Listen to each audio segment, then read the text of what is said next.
Assalamualaikum warahmatullahi wabarakatuh. Bismillahirrahmanirrahim. Subhanakallahumma Rabbana la ilma lana illa ma 'allamtana innaka antal alimul hakim. Wa tub 'alaina innaka antat tawwabur rahim. Wa taqabbal minna innaka antas samiul alim wa 'allimna min ladunka ilman nafi'a ya dzal jalali wal ikram. Allahumma aftah lana hikmataka wanshur 'alaina rahmataka ya dzal jalali wal ikram. Al-Fatihah.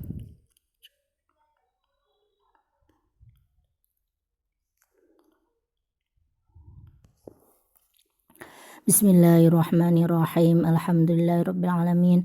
Wassalatu wassalamu ala asyrafil anbiya'i wal mursalin sayyidina wa habibina wa maulana Muhammadin wa ala alihi wa sahbihi ajma'in. Alhamdulillah, pada hari ini kita melanjutkan pembelajaran tahaji pertemuan keempat nggih. Dalam pertemuan keempat ini kita masih membahas cara penulisan huruf sambung. Pertemuan ketiga kemarin kita sudah belajar cara penulisan huruf sambung mulai alif sampai dha. Untuk hari ini, pertemuan keempat ini kita melanjutkan penulisan huruf sambung mulai huruf hijaiyah mulai ain sampai ya. Langsung saja saya mulai.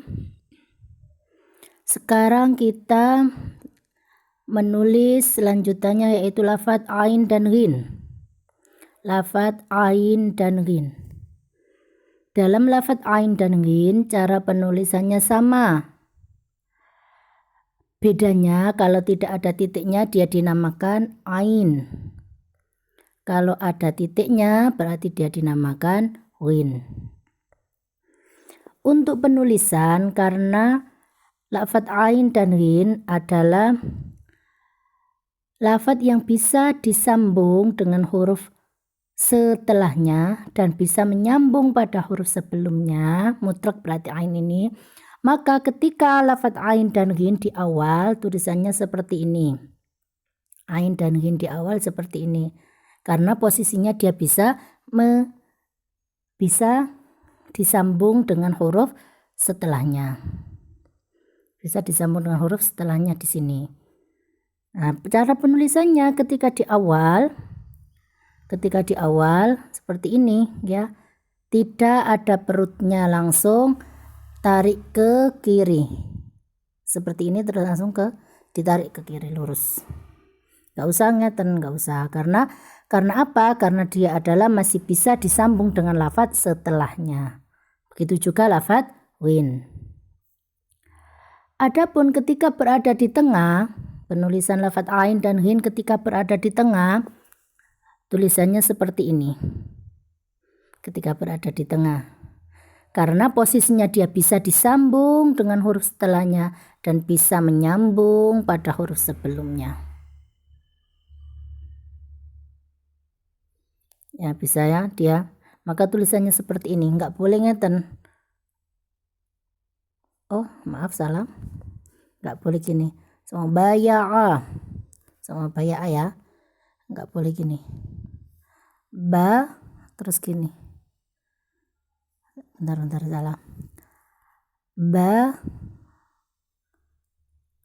kok ba ayah lah mboten ngeten. Bukan begini, ini salah ya. Yang benar adalah cara penulisannya seperti itu. Seret. Paham ya? Kalau ada titiknya berarti dia ghin, kalau tidak ada titiknya seperti ini berarti dia ain. Ini adalah contoh yang berada di contoh penulisan yang ain dan ghin yang berada di tengah. Adapun contoh penulisan ain dan ghin yang berada di akhir seperti ini. Kembali seperti semula, yaitu ada perutnya, tapi untuk kepalanya tidak seperti yang awal tadi, tidak seperti yang ini, ain dan hin yang ini. Oke, karena dia bisa disambung dengan huruf setelahnya, maka posisinya seperti yang di tengah tadi, cuma kalau di akhir dikembalikan kepada asal, ada ke bawah seperti ini, ada perutnya. Paham gak? Kita lanjut lihat contoh. Aiwadun adalah contoh ain yang di awal. Ma'hadun contoh ain yang di tengah. Jama'ah contoh ain yang di akhir. Huslun contoh hin di awal. Mauribun contoh hin di akhir. Walagha contoh hin di contoh tadi maghribun contoh hin di tengah, walagha contoh hin di akhir. Jadi nggak boleh gini sama nulis walagha terus sama tulis begini, nggak boleh. Atau jama'ah sama tulis ja mim terus ainnya kan berada di akhir begini, nggak boleh, harus seperti yang ini ya, harus seperti ini. Jadi persis punya perut tapi dia kepalanya sudah berubah. Paham gak? Lanjut ke huruf hijaiyah fa dan qaf. Sama fa dan qaf ini tulisannya sama, kalau satu titiknya berarti fa, kalau titiknya dua berarti qaf. Begitu juga lafaz fa dan qaf. Fa dan qaf adalah huruf hijaiyah yang mutlak, bisa menyambung dan juga bisa disambung. Bisa menyambung pada huruf sebelumnya dan bisa disambung pada huruf setelahnya. Ketika fa di awal sama persis, cuma tidak pakai bengkong ya, letter nulisnya lurus. Kalau ini kan ada cekungnya ya. Kalau ini enggak ada karena nanti bisa disambung dengan huruf setelahnya. Ketika berada di tengah, sama lihat sini tengah, cuma kelihatan sedikit saja fa-nya. Qafnya ya seperti tadi lurus karena dia akan bisa disambung dan juga bisa menyambung. Sama. Untuk di akhir, fa dan qaf di akhir kembali kepada asal karena ini sudah tidak ada lafaz lagi kan di akhir, dan dia akan disambung dengan huruf sebelumnya. Saya melihat contohnya. Contohnya fa di awal adalah fajrun. Contoh fa di tengah tiflun. Fa di akhir sinfun. Contohnya qaf qiyamun ketika di awal, ketika di tengah baqarun, ketika di akhir adalah khalaqah. Paham? Lanjut makhraj yang selanjutnya yaitu lafaz kaf. Lafaz kaf tergolong huruf hijaiyah yang bisa disambung dan juga bisa menyambung, berarti dia berada di tengah-tengah, bisa berada di tengah-tengah. Lafaz kaf ini ada perubahan ketika menulis. Ketika di awal lafaz kaf tulisannya begini. Ya, seperti ini tulisannya ketika berada di awal. Yang seperti hamzah di tengah ini enggak ada, okay? Diganti seperti ain tapi lebih besar. Seret, nah ini kalau nggak bisa, oke, tulisnya begini ketika di awal kaf. Jadi nggak usah dikasih gini, nggak usah, salah ini, oke. Jadi cukup sudah diganti di sininya ini. Jadi cuma gini saja. Ku, oke, cuma di sininya saja yang di awal. Ketika berada di tengah pun begitu, huruf kaf. Ini seperti ini ya. Dia bisa disambung dengan huruf sebelumnya dan dia bisa menyambung pada huruf setelahnya. Adapun ketika huruf kaf di akhir, lah baru ini kembali kepada asalnya tadi. Ketika di akhir, karena dia hanya bisa menyambung pada huruf sebelumnya, maka dia dikembalikan kepada tulisan awalnya. Paham gak? Seperti contoh, kita melihat contohnya. Kaukabun adalah contoh kaf di awal. Bikron adalah contoh kaf di tengah. Terus samakun adalah contoh kaf yang di akhir. Paham gak? Ketika menulis sampean tidak boleh pakai hamzanya ya. Seperti hamzah itu tidak boleh diikutkan ketika menulis di awal dan juga ketika di tengah. Lanjut huruf hijaiyah, cara penulisan sambung huruf hijaiyah lafadz lam. Lafadz lam. Lafadz lam bersifat mutlak, yaitu bisa menyambung dan juga bisa disambung. Jangan lihat lafadz lam. Ketika di awal, nah cuma kelihatan gininya saja. Tidak harus ada ininya, pelengkapnya, karena dia akan disambung dengan lafadz setelahnya. Ketika berada di tengah, seperti alif ya. Seperti alif, cuma sedikit kelihatan sedikit sama yang ini. Cuma ini ada sedikit ini adalah karena dia akan disambung dengan huruf sebelumnya. Ketika di akhir, lah baru lam di akhir, dia akan kembali ke seperti asal. Karena dia cuma disambung dengan huruf sebelumnya. Adapun contohnya yaitu lailun yang di awal, milhun contoh yang di tengah, lam yang di tengah, jabalun adalah contoh lam yang di akhir. Lanjut makhraj, nah huruf hijaiyah mim. Maaf keliru makhraj saja. Kapilen ngajar makhraj. Lanjut huruf hijaiyah mim. Cara penulisan sambungnya adalah lafadz mim juga lafadz yang bisa disambung dan juga bisa menyambung mutlak. Ketika berada di awal seperti ini, okay? Ketika berada di awal mimnya seperti ini. Ininya yang ke bawah ini dihilangkan. Jadi yang ke bawah ini dihilangkan, langsung ininya dihilangkan, berarti dia lurus karena dia akan disambung dengan lafadz sesudahnya. Ketika berada di tengah, sama seperti ini, okay? Ini adalah huruf untuk lafadz sebelumnya dan ini adalah lafadz sesudahnya. Nah, ketika mim berada di akhir, baru kembali seperti semula. Adapun contohnya, melihat ketika mim di awal mirfaqun, ketika di tengah himarun, ya, bisa disambung dan juga bisa menyambung. Ketika di akhir ammun, kembali kepada asal. Lanjut huruf hijaiyah selanjutnya, cara penulisannya adalah lafadz nun. Lafadz nun sama dengan lafadz ba atau ta, okay? Lafadz nun sama dengan lafadz ba atau ta, sifatnya juga mutlak, bisa menyambung dan juga bisa disambung. Nun ketika di awal, nun ketika di tengah, dan kembali kepada asalnya, yaitu ketika di akhir, persis pada ketika sendiri. Seperti contoh, nun yang di awal adalah lafadz naswaha. Ketika di tengah bisa disambung dan bisa menyambung anhu, dan ketika di akhir labanun, kembali kepada asalnya. Paham gak? Lanjut wawu. Huruf hijaiyah wawu.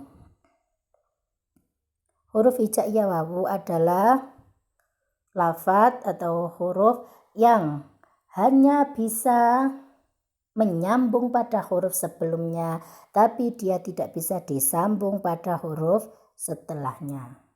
Maka dari itu ketika wawu di awal persis seperti ketika wawu sendiri.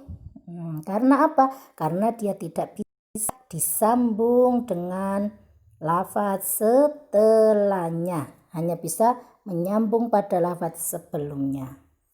Ketika berada di tengah, nah seperti ini, ya, juga sama seperti ini. Karena apa? Dia hanya bisa berfungsi menyambung, tidak bisa disambung pada setelahnya. Dan ketika di akhir, kembali kepada asal. Seperti ini. Adapun contohnya sama tingali.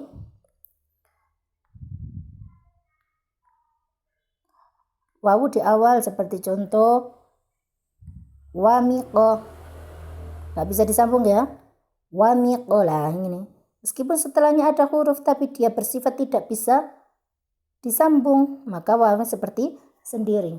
Saumun, nah ini meskipun dia di tengah tapi dia hanya bisa bersifat menyambung, dia tidak bisa disambung. Huwa, ini berada wawu yang ada di akhir. Karena dia bisa menyambung, maka dia disambung dengan huruf sebelumnya.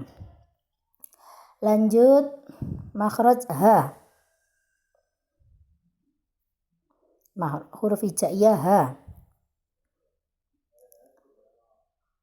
Ketika di awal seperti ini dia. Nulisnya seperti ini.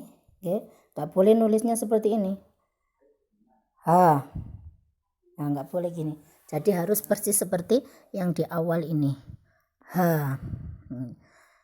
Ketika di tengah, ini tulisannya nggih. Jadi seret. Nulisnya begini. Tadi di awal kan ngeten mawon. Ketika di tengah, roto apa? Muncul. Bisa kan? Ketika di akhir dia kembali kepada asalnya. Seperti contoh yang di awal hurairah. Lafadz ha bisa disambung dan juga bisa menyambung. Hurairah. Ketika di tengah, sifatnya dia bisa disambung dan bisa menyambung. Ya, bisa disambung ke huruf yang sebelum, menyambung pada huruf sebelumnya dan bisa disambung pada huruf setelahnya. Ketika di akhir kembali kepada asal tulisannya seperti contoh minhu. Faham? Untuk ha diingat-ingat ketika menulis di tengah karena sedikit berbeda. Ya, di tengah ini sedikit berbeda. Rotok muncul. Makhraj selanjutnya yaitu lafadz huruf hijaiyah selanjutnya, huruf hijaiyah selanjutnya lafadz hamzah. Hamzah berarti yang berharokat, alif yang ketika berharokat maka dia hamzah. Hamzah ketika di awal dia tulisannya seperti ini. Ketika di tengah juga seperti ini. Tidak bisa disambung. Dan ketika di akhir seperti ini. Seperti contoh kan seperti alif nggih. Aqoma. Seperti alif berarti hamzah di sini bersifat hanya bisa menyambung tapi dia tidak bisa disambung. Aqoma. Seperti alif yang hidup. Dia tidak bisa disambung pada huruf setelahnya karena sifatnya tidak bisa disambung, hanya bisa menyambung. Contoh yang di tengah. Di sini dia hanya bisa disambung dengan menyambung pada huruf sebelumnya karena dia tidak bisa disambung pada huruf setelahnya. Contoh yang terakhir nasya'a, hamzah yang berada di akhir. Terakhir huruf hijaiyah yang cara penulisan sambung huruf hijaiyah yang terakhir adalah lafadz iya. Lafadz iya. Ketika di awal ininya dibuang, kepalanya dibuang. Ketika di awal, ya ini bersifat mutlak, bisa menyambung dan juga bisa disambung. Ketika di awal, sama tinggali, gak boleh nulis gini. Ya semua tadi ya, gak boleh. Ininya dibuang. Jadi tulisannya kembali kepada seperti asal biasa.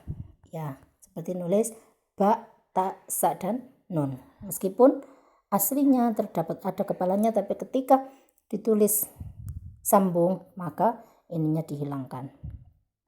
Ketika berada di tengah dia bersifat bisa menyambung dan juga bisa disambung. Maka seperti ini tulisannya. Dan ketika di akhir dia kembali seperti asal. Seperti contoh yaqumu. Ketika ya di awal yaqumu. Nggak boleh sama nulis gini. Ini salah mutlak ya.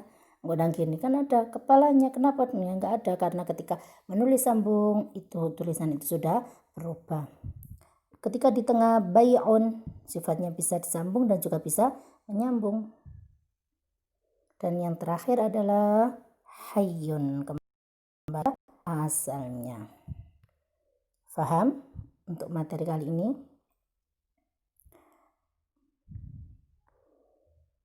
Ya, materi kali ini tetap masalah penulisan huruf sambung. Alhamdulillah, untuk materi penulisan huruf sambung sudah habis ya. Jadi besok tinggal tugas-tugas mengumpulkan samian cara menulis sambung dan juga pego ya. Mudah-mudahan pembelajaran kita hari ini mendapat ridho dari Allah Subhanahu wa taala dan kita semuanya mendapat ilmu yang manfaat, barokah fitini wa dunya wal akhirah. Sebelum kami akhiri, nanti tugas sampean adalah mencatat ini ya. Seperti yang kemarin sampean mencatat ini dengan huruf sambung. Sambunglah huruf-huruf Arab di bawah ini dengan benar. Nah, jadi titik-titik di bawah ini nanti sampean isi titik-titik di bawah ini, nanti saya beri filenya, ini semuanya ditulis di buku, ini juga ditulis di buku, dan ini untuk tempat yang sudah disambung sampai akhir ya, sampai bawah ini sampai nomor 30. Nanti di foto lalu dikumpulkan ya. Saya anggap cukup pertemuan kali ini. Wabillahi taufiq wal hidayah wa ridho wal inayah. Wassalamualaikum warahmatullahi wabarakatuh.